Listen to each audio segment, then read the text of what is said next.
Okay, we're going to go ahead and get started. Thank you for everyone for trickling in.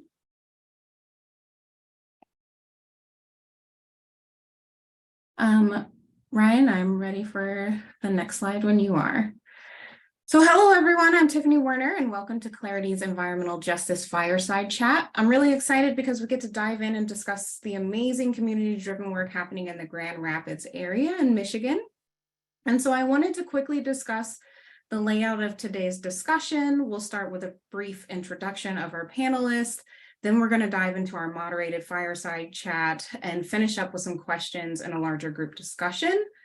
So throughout this, I encourage you all to ask any questions that you may have using the Q&A function located in the bottom menu in the center of the screen.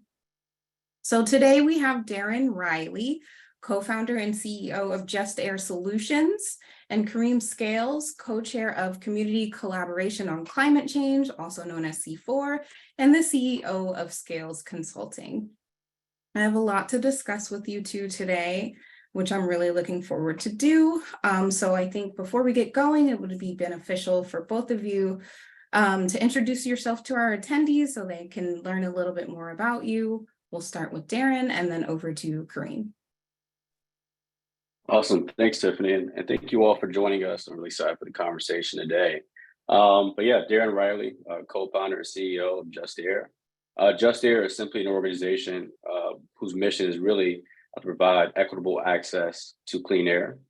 We do that by operationalizing technologies and tools such as air monitors, all the way to computer vision, so that we have the data we need to understand the breathing environment, especially at a local level. Our whole goal is really twofold. One, create awareness, make sure people are educated about the air they're breathing and what they can do about it. But number two, I think most of all, which probably everyone here on the call, is what can we do with this data, actually moving the needle and actually bringing solutions to the communities that need it most, and then measuring those impacts and solutions. So happy to, I'll kind of save the thunder there, but I'm really excited to be here. I pass on to Kareem. Yeah, thank you, Darren, and thank you to Clarity team for the opportunity here, and thank you all for joining us this afternoon. As mentioned, my name is Kareem Scales, serving the role as co-chair of C4.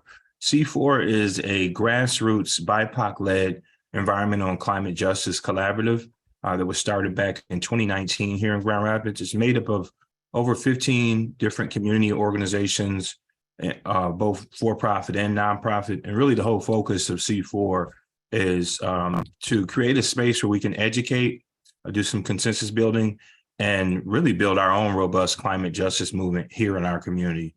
We know, and I'm sure most of you all are aware, as it relates to environmental justice and climate change issues, BIPOC communities and underserved communities have not always been at the table when we talk about the issues and solutions, and C4 was created to change that, to create a space where we can develop our own solutions as it relates to the environmental climate justice issues that we face in our community.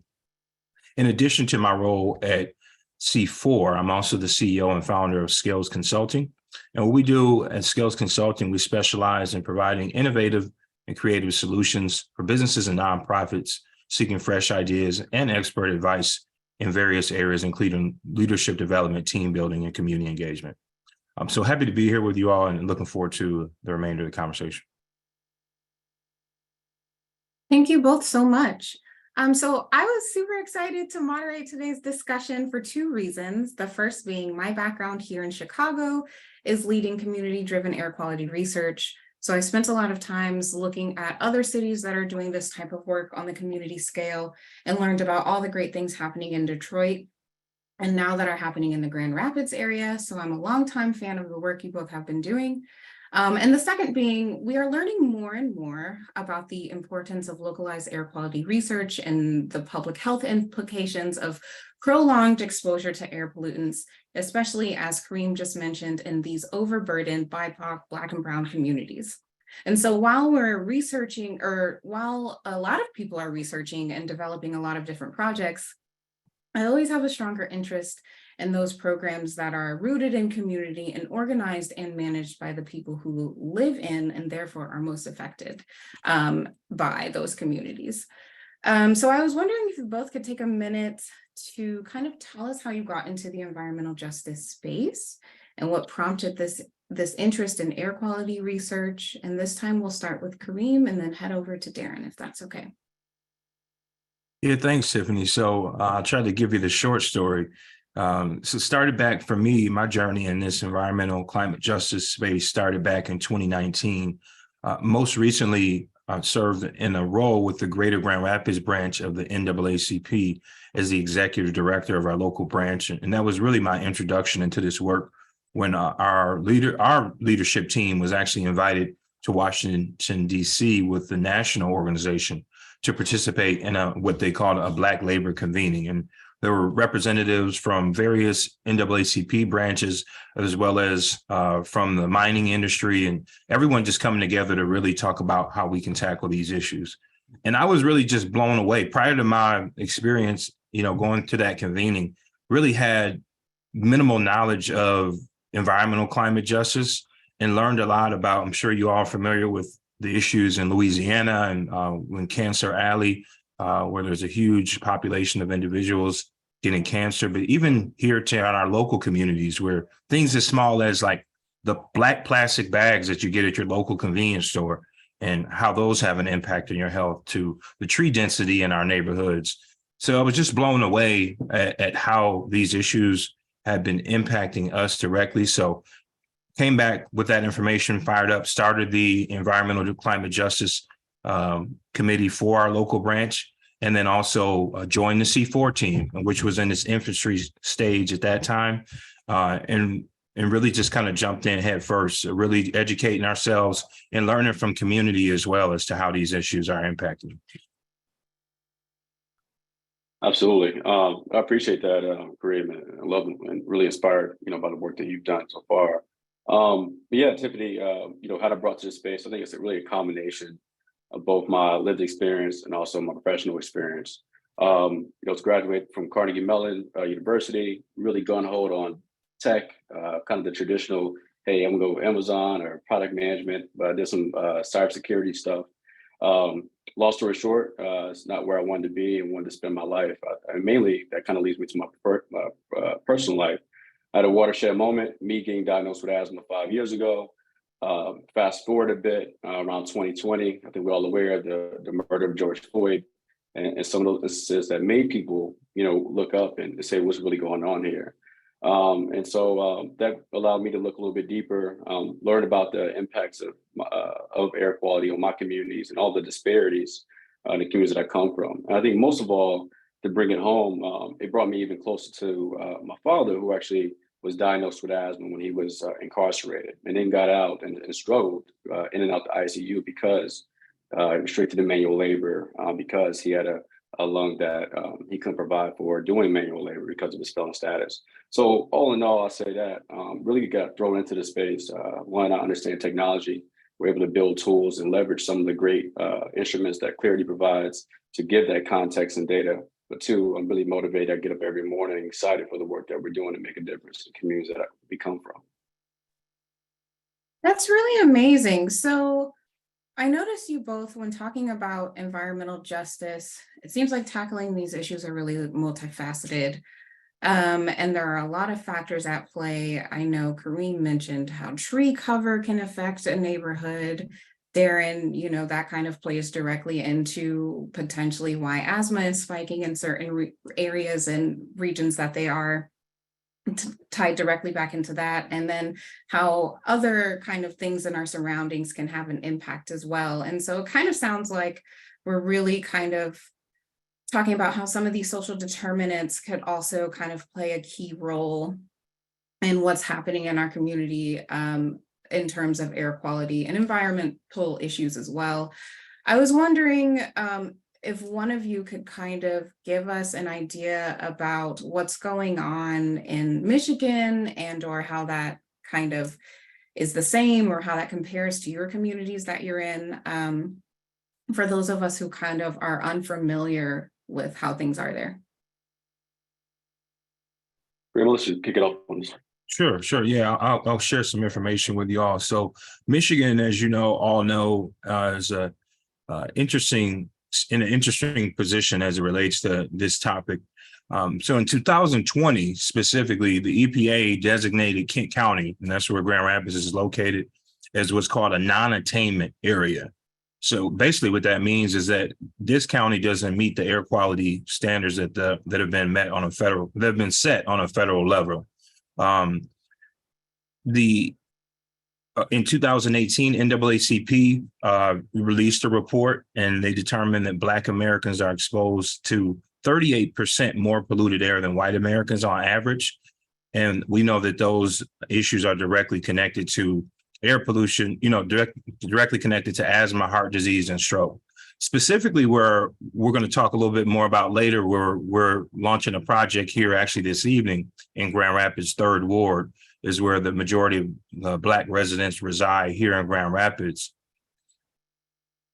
We know that our neighborhoods are located directly near highways, traffic pollution, and residents right here in 3rd Ward have an asthma rate at 36.8 hospitalizations per 10,000 residents. So it's a real issue. Michigan is ranked 32nd in the nation for short-term particle pollution. So it's definitely a very important issue here across the state, but specifically here in Kent County. And one last data point, Detroit was just ranked by the Asthma Foundation as the worst city in the United States for individuals living with asthma. So it's a major concern here in our state. Absolutely. And I'll just add to that, you mentioned a little bit, Tiffany, about the intersectionality of air quality. It touches so many things, right? So I kind of headed towards it, seeing, father, issues changing his asthma exacerbate and different changes of the temperature, right? So if you work in late night shifts in the cold, that can be an issue. But the issue right there is that he's trying to provide food on the table. So it's really touching the pockets of folks who may not be able to get up in the morning and actually do the work at a high quality to make sure they're providing for their family. Second, education. Air pollution, there's studies that show that air pollution definitely impacts children in schools. So from near term to long-term memory, there's studies that are starting to show those real impacts. So not only people in the blue collar work are affected, even people in the white collar work is affected as we using our cognitive functions. So cognitive development. So now you're talking about education, right? And then obviously health, we already know social determinants. So health, people's pockets, and people's minds are really affected through this intersectionality of air quality. So there's a lot of things that we can do to help move the needle on that. Thank you both. That is actually very interesting, really helpful background information. So let's talk about Grand Rapids specifically.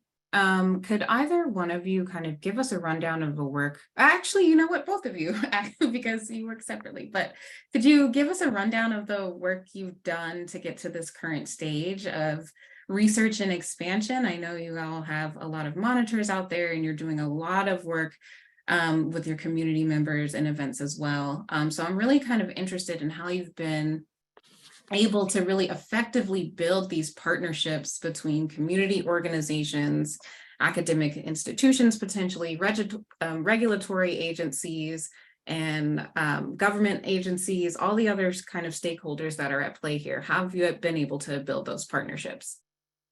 Absolutely. I could just start this really quick, just the history of JustAir's work and leading up to where we are now and this improvement.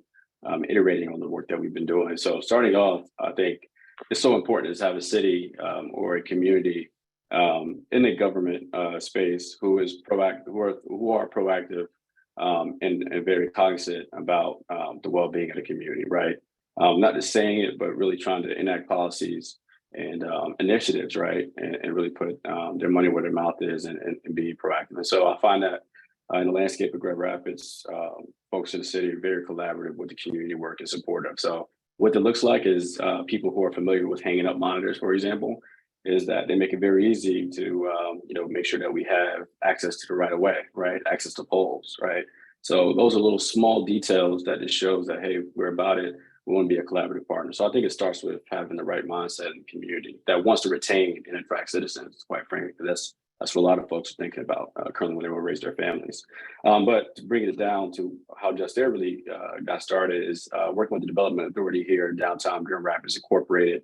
They took a chance and a shot of wanting to prove or understand that one air reference monitor is not enough for this city.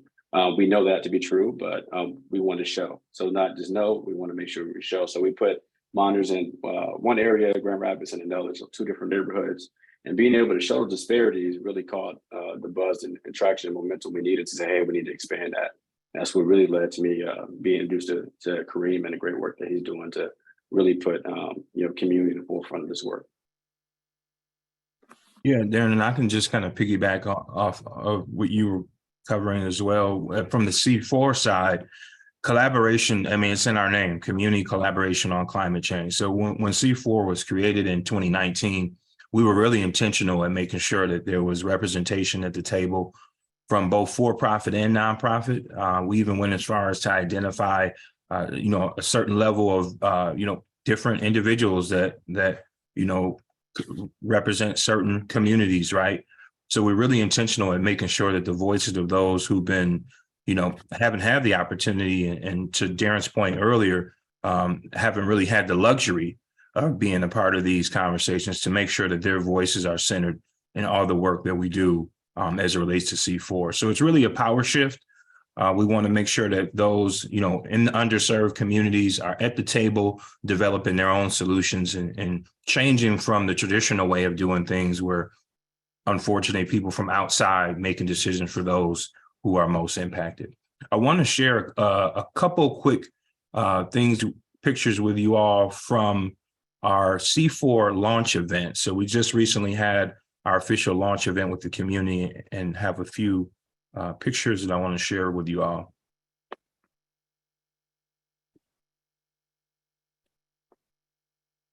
All right, can you see my screen there? Yep, that's good.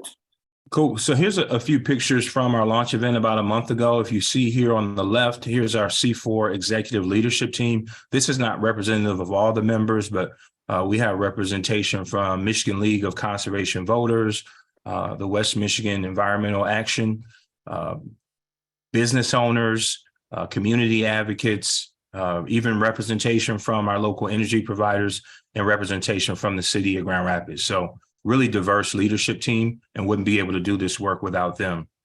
If you look here, we've really been super intentional in every way, every step of the way with our work, right? So if you look at our launch event, I mean, from the food to even take a few steps back, when we first, received funding for C4, we wanted to make sure that, the traditional fiduciaries who get access to the funds, we wanted to shift that, right? So we actually empowered a local Black organization to be the fiduciary and to be able to benefit from that. I'm sharing all that to say that we're very intentional about everything we're doing, from having food, childcare. We even gave away gift cards at our first event. So intentionality is key, and taking the time to do that, I think, is really important. A couple other pictures here. As I mentioned, one of our leadership team members is a business owner. Saini Jordan has her own salon, and she actually hosted an educational training on climate change in her in her salon, right? So we're meeting people where they are, being really intentional about how we engage with our community members in an authentic way. If you take a look here, another picture from our launch event where one of our community members is actually sharing out with the rest of the group a climate action idea. So we're actually going to empower community members we have a mini grant project with C4 where we're going to give away 15 mini grants in the amount of $5,000 for community members to develop their own climate action projects. And she was just sharing one of the ideas that they had. Here's a quick picture of a small model for our first mini grant submission, which is going to be a pocket forest right here in 49507. And here's a picture of our project coordinator, Ned Andre, presenting that project to Boston Square Church, where they're looking at housing that pocket forest. A couple other pictures here. Again, another part of this is like, what do we do with the data? Once we get the monitors up and people are in tune as to, what's the air quality in their community, then what's next? And we see a natural transition of engaging with our elected officials, right, and influencing policy change, as well as taking action on our own through the mini grants. If you see here, here's our ambassadors, which I don't think I mentioned that yet. In C4, we have our ambassador program where we're actually paying community members to be our eyes and ears on the ground, here listening from residents, learning about how they're being impacted. And if you see here, they're sharing stories of potential policy reforms directly with Representative Christian Grant, who represents the 82nd House District here in Michigan. Really quick, have a quick video I want to share with you all. Just going to show a few highlights from our launch event.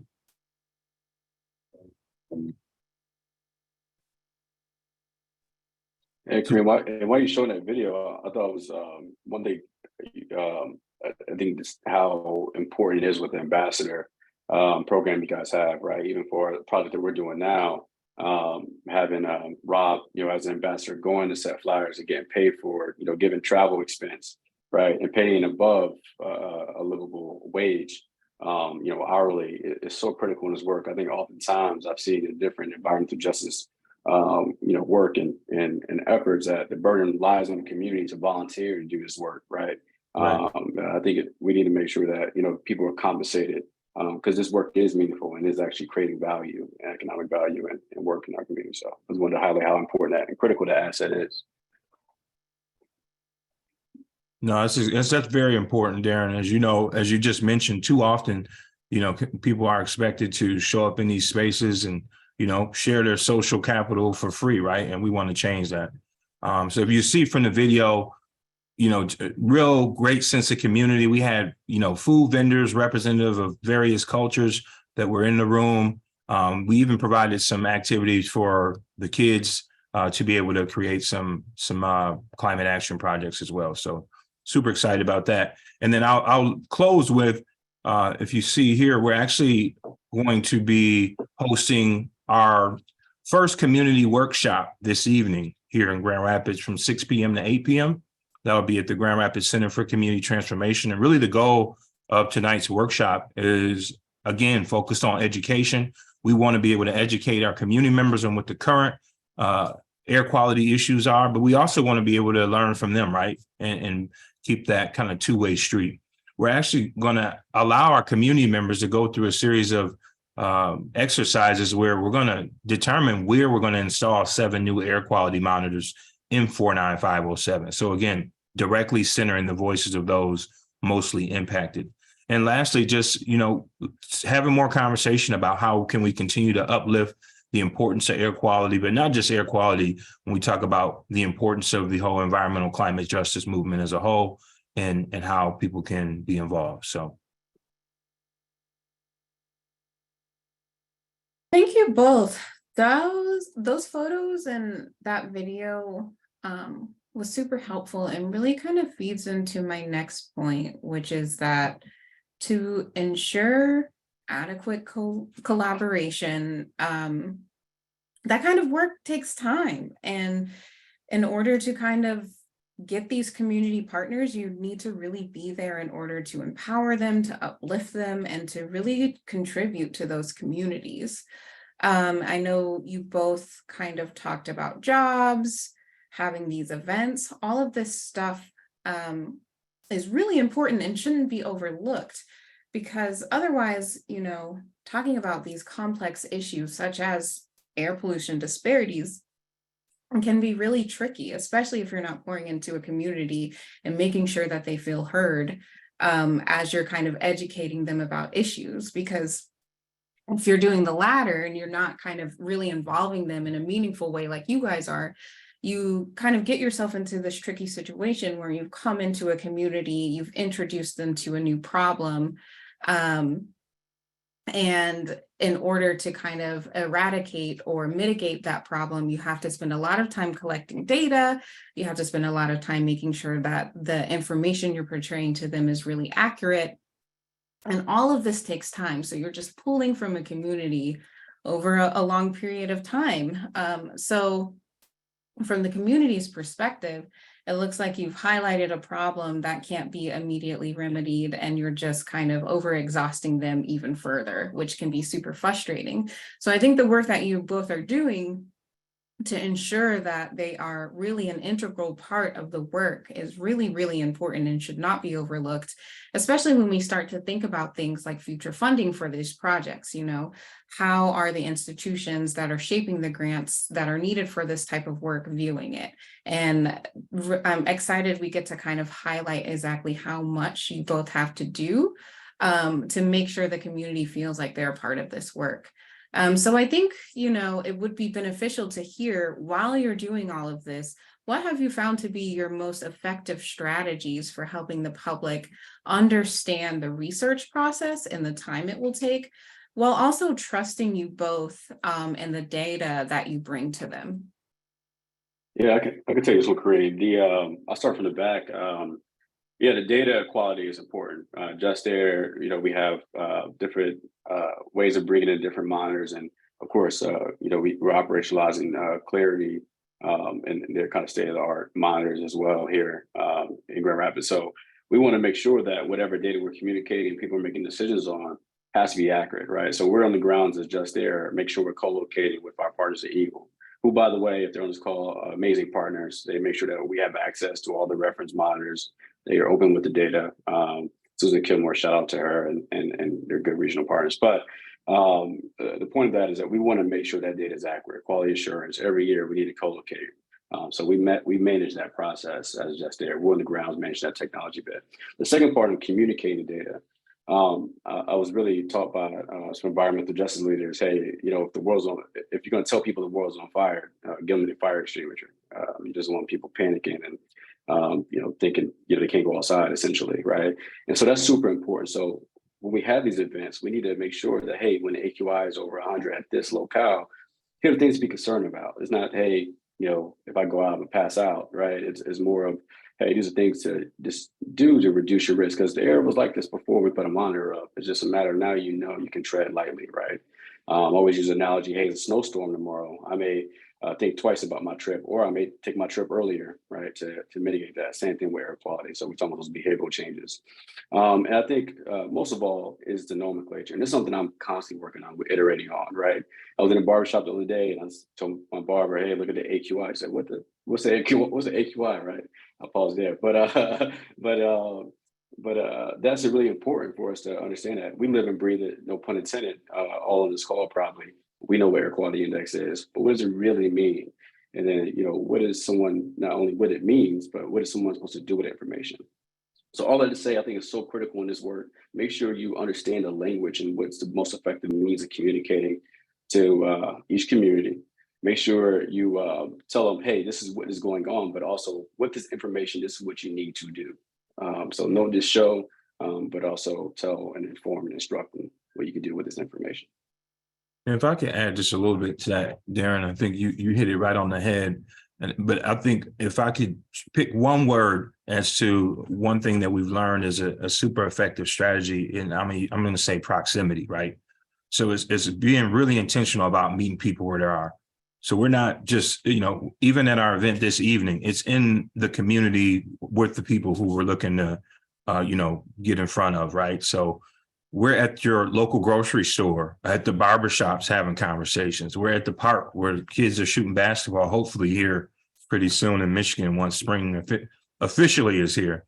But I'm saying all that to say that proximity plays a huge role, right? And really being intentional and having that trusted relationships, right? Because if you can't just pop up in these communities without having that background and that trusted relationship. And I think from the other work that we've been a part of, when we do show up in the community, people know that we're vested and have their best interest in mind. So I'm going to say proximity. And then lastly, what I'll say is, you got to speak to the hearts and minds of the issues that people are dealing with on an everyday basis, right?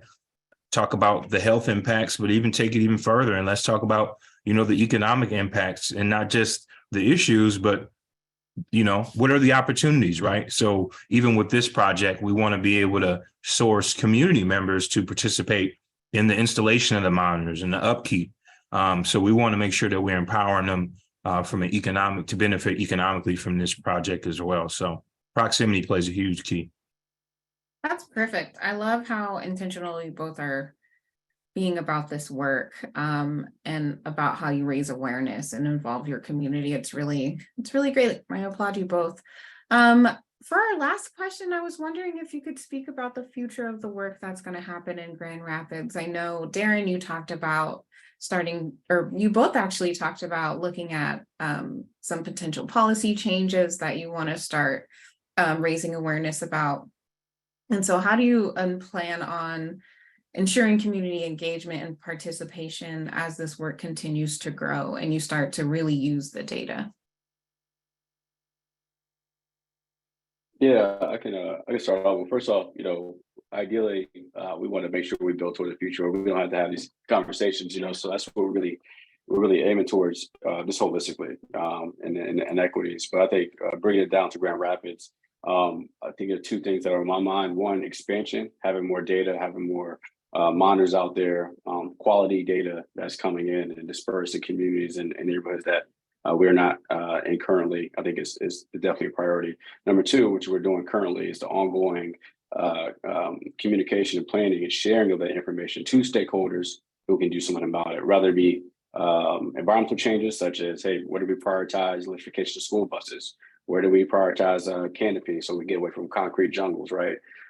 Maybe we give out free on the high air ozone day, we give out free bus passes, right? So thinking about what is environmental or rerouting trucking traffic, right? That's a huge issue in a lot of the communities. Well, what are the things that we can do in our environmental change? Then, obviously the highest North Star is policy change, right? Cumulative impact law and, anti-aliasing ordinances. How do we not only write those policies, but write them in a way that's enforceable, and having this data to be able to speak toward both of those elements. So I'm excited, this community from the top, from all around, right? All stakeholders who live here, they seem to be on the same team. I think it's an important model for a lot of cities and counties and states to follow. Yeah, and from a C4 lens, I think, we see the future possibilities as endless. Obviously, our work is hyper-focused on Grand Rapids, specifically underserved communities like 49507, but we see this as a potential model, right? How can we share with you all like we're doing today and provide our experiences to help you launch your own air quality movements, in your region.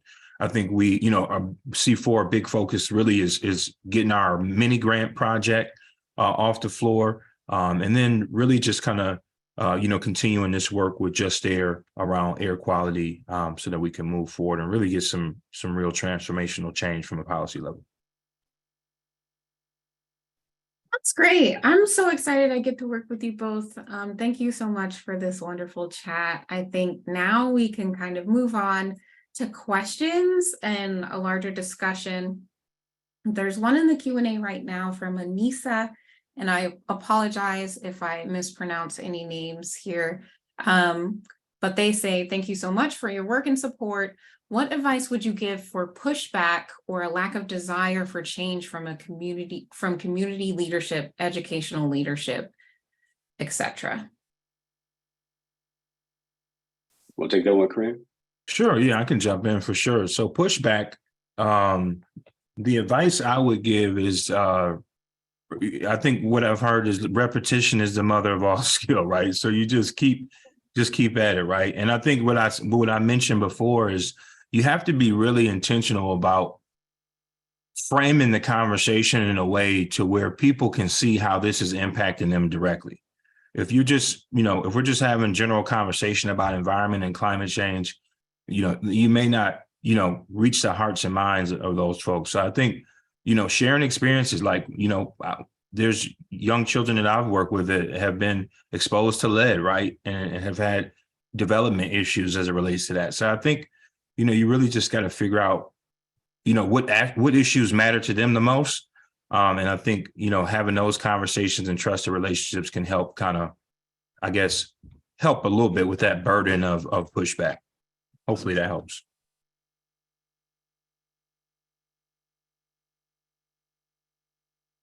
Darren, did you have anything you would like to add to that? Sure. Yeah. I mean, definitely echo everything Kareem was saying. I think also just double down on that point of, who are the actors we're talking to. If we're, if we're thinking about cities and policymakers, right, we definitely have to use data points in an economic lens, right? Hey, this is the this risk-adjusted Medicaid and Medicare burden on your taxpayers for asthma emergency visits, right? Wayne County has one of the highest, right, in Michigan. That's centered where Detroit is. That's also currently where I reside. So I think it's when we're talking about dollars and we're talking about, hey, how do you want to attract citizens and retain citizens, right? We want to make sure that they have access to healthcare and education, and air quality touches all those things. So I think it's kind of my earlier point of the different intersectionality of air quality or any environmental injustice, water, et cetera, for climate justice, pitching that and framing that for stakeholders that, hey, this is an asset for your community, nothing to really be feared.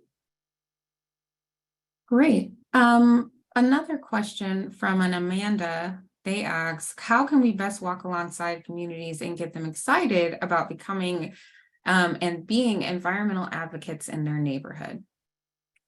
I love it. Amanda's a good friend. Other Kareem's like, so we got some Grand Rapids folks in here. I love it. I love it. Thank you for the question, Amanda. It's come out tonight, Amanda, and that's what the start is. Get people excited, right? Show the investment, show the assets we're providing. And I think to your point, Amanda, I from working with environmental justice leaders and Kareem probably can back this as well, is giving people the power, not being at the table and just listening in and say, hey, this is what's happening to your community. You can very well do that. Say, hey, this is where the monitors are going. But actively, not just input, but really active input on the work that is happening in your community is so essential. So people, when they walk by, I imagine someone say, hey, I plan to put that monitor on that pole. This is the dashboard. This is what it means, right? That's how word spread. That's how it becomes normalized for communities and people get excited for the work. Yeah, I'll add to that too, Darren. I think you said it well, but I think, also it's just about, it's not about what we do in our spaces of employment, but it's about the conversations we're having at home, right? And within our own families and within our own social groups, right? So I think having that level of intentionality. And then I'm just going to, also come out and say, we could use more funding to help move this work forward as well. So, definitely advocating for, resources as far as helping us, get more capital to help move this work forward. Absolutely. That's great. Brian asked a really great question. And it says, thank you all for your time and participation today. What role, if any, has air dispersion modeling and multi-pathway human health risk assessment played a role in these ongoing environmental justice studies to identify and prioritize emission sources? Absolutely. Yeah, and they do further say, monitors are great, but they can't pinpoint the location, which is a wonderful question.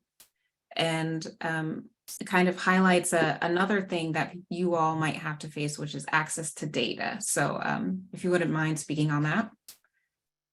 Absolutely. I think I think the main thing, what I think I'm hearing is pinpointing sources. So one thing that JustAir is keen on is not just awareness, but identifying the sources so that we have this information to pinpoint where things are going. So we have modeling techniques using wind. Over time, that gets a little bit stronger. So you imagine, hey, if wind is blowing in a certain direction on the same day, same place, I'm kind of dumbing it down. The inverse of that, over time, the pollutants are spiking with that. We're able to have a degree of confidence that, hey, that direction is where pollutant sources it may be coming from. And so you imagine we have a mesh network of that. Think about how cellular towers work. We'd be able to triangulate, where a particular pollutant may be coming over time. I think that's something that we're looking at and interested in. Also, context matters. And this is something that is super helpful when I work with Clarity is that, we put that monitor on a pole. What's by that pole, right? Is it a school building? Is it a air quality permit? All right, we need to log that. So over time, when we look at the data, we know what are who's being exposed to those issues and where all the potential sources that are in proximity to that monitor that can be exposed. So we have a long way to go. Long story short, Brian, but that's exactly what we're driving towards. I think when we get to the point to say, hey, this pollution trend or these impacts and causing this asthma, these issues is coming from X, we really will move the needle and change the game, but we're getting there.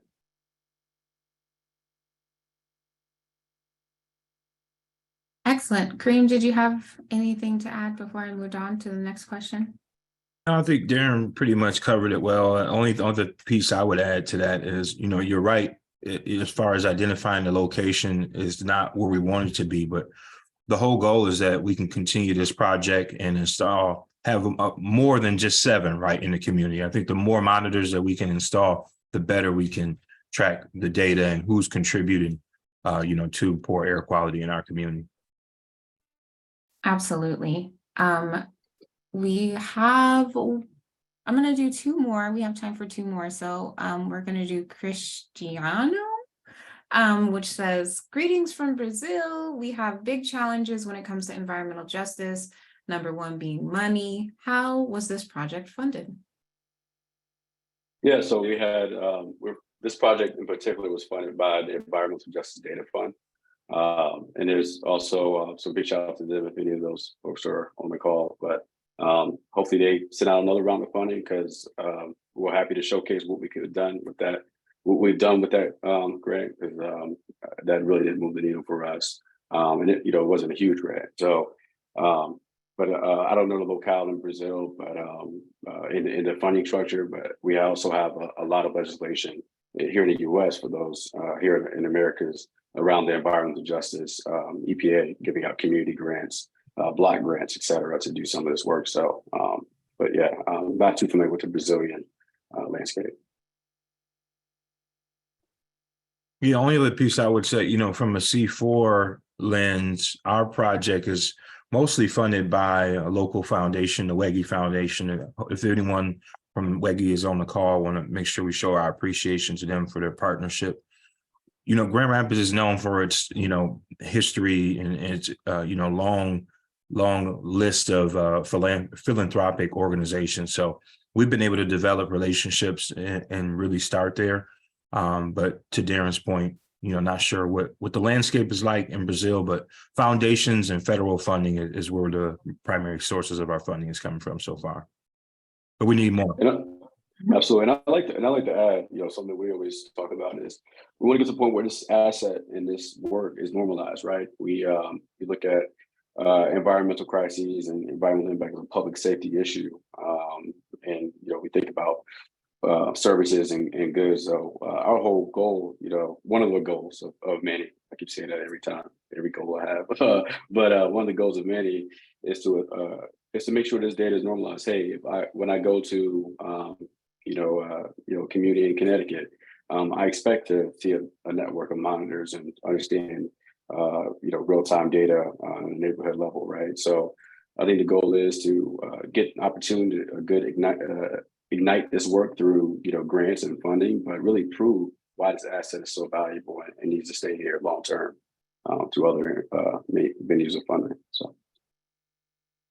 Perfect. Thank you both so much. So we're at time. I wanted to wrap it up and kind of just say, again, thank you one more time. I know you both have an event tonight. So if you wanted to just take a couple seconds, because I know a couple of people in the Q&A have asked to hear a little bit more about what you all are doing. That would be great. Awesome. You want me to? I'll kick it off, Darren. Yes. So definitely for anyone locally, unfortunately, we're not streaming this particular event, but we will consider that for future events. But for anyone who's here locally in Grand Rapids, you are definitely welcome to still join us. We are super hyper focused on 49507 residents or those who serve the 49507 community, but anyone is welcome to join. And the link is actually on the flyer, and we will make sure to put that in the chat. I don't know if I have the capability of doing that. But we'll make sure to put the link where you can register. Even if you're unable to register, I think we'll be able to accept registrations on site as well. So meet us at 1530 Madison at the Grand Rapids Center for Community Transformation at 6 p.m. And we'd love to have you, and we'll see you there. Great. And with that, we can wrap up, get you all back to your day. Thank you, everyone, for joining us, and see you next time. Thank you, Clarity. Thank you, guys. Thanks, Clarity. Thanks, everyone, for joining us.